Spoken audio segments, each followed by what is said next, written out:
Hoy, hoy! Si Luisity po ulit ito. At sa video na ito, babasahin natin ang Moy Moy Lulumboy, mga dulot ng digmaan ni Segundo Matias Jr. Hurrah!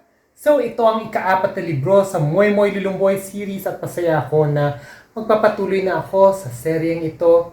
Nagustuhan ko yung mga nakaraang libro. Kung napanood yung aking mga reading vlogs ay may intindihan yung ibig ko sabihin. Kaya ako inaabangan ko kung ano ang mga susunod na mangyayari. May nangyari sa ikatlong aklat na sa totoo lang ikinagulat ko at ako'y nanabik na basahin itong pang-4 na libro. Kaya simulan na natin at panoorin niyo ako basahin at alamin kung ano ang masasabi ko tungkol sa librong ito.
Nakapagbasa na ako ng higit sa 100 pahina at masasabi ko sa ngayon na maraming sorpresa na naghihintay sa inyo kapag babasahin niyo itong librong ito.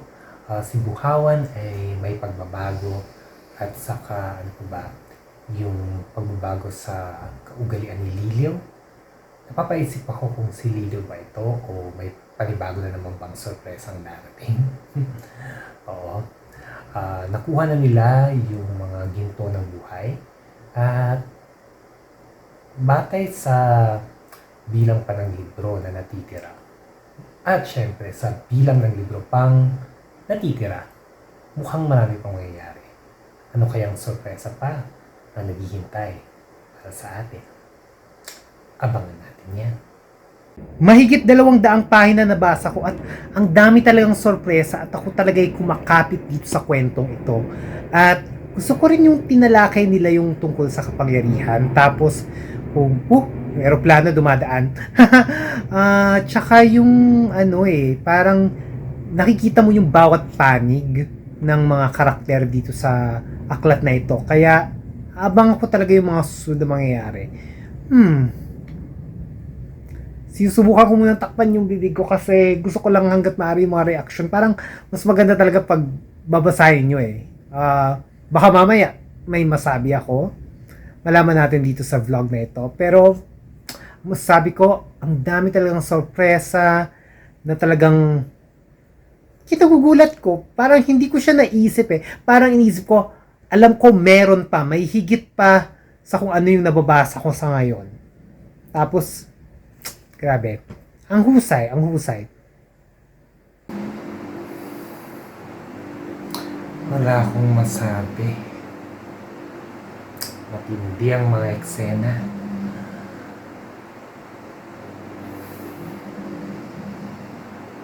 Mapapaisip kasi iba't ibang mga bagay.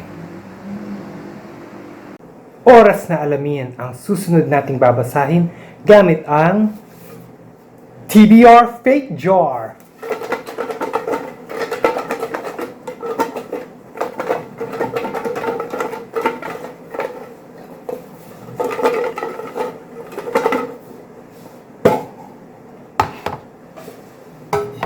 Tingin ako sa viewfinder.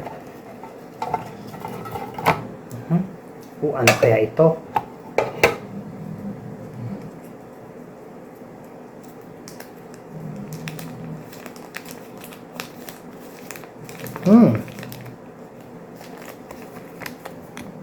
Lone Eagle ni Danielle Steele o ni Daniel Steele.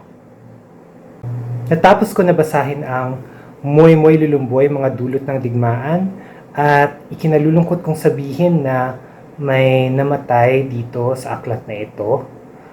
Nung una iniisip ko bakit ganito ang pamagat, at ayun, naintindihan ko na habang binabasa ko ang aklat na ito kung bakit yun ang pamagat. Masasabi ko na talagang inabangan ko ang bawat eksena. Talagang ito ay mahuhook ka. Pasensya na, gumamit na ako ng wikang Ingles. Sisikap ko talaga magsalita sa wikang Filipino sa reading vlog na ito. Pero yun, talagang mahuhook ka sa bawat eksena. Tsaka ayun, talagang mararamdaman mo yung tindi ng bawat pangyayari. At grabe, nagagalit ako sa mga apo. At yung mga nangyari dito, sabi ko nga kanina, may mga sorpresa. Para sa akin, hindi ko inaakala na ganoon yung mga mangyayari. At aabangan natin ang papel ni Gunaw. Yung pangalang Gunaw, napapaisip ako doon. Oo. Kaya, malalaman din natin kung siguro ba sa susunod na mga libro o aklat, tatalakayin ba si Bathala kung nasaan siya? Gusto kong alamin kung nasaan nga ba si Bathala. Titindi talaga yung mga eksena dito. At napakaganda.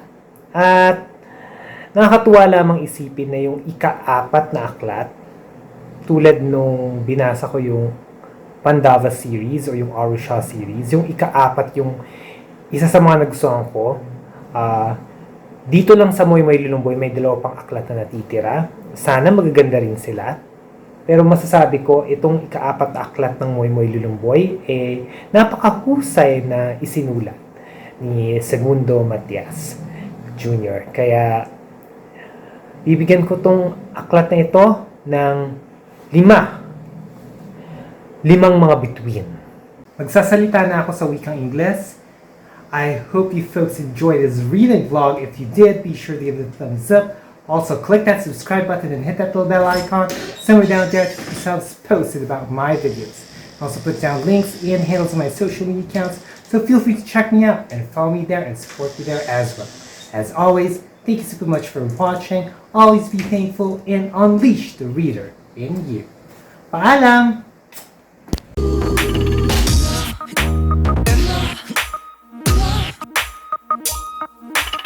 Love.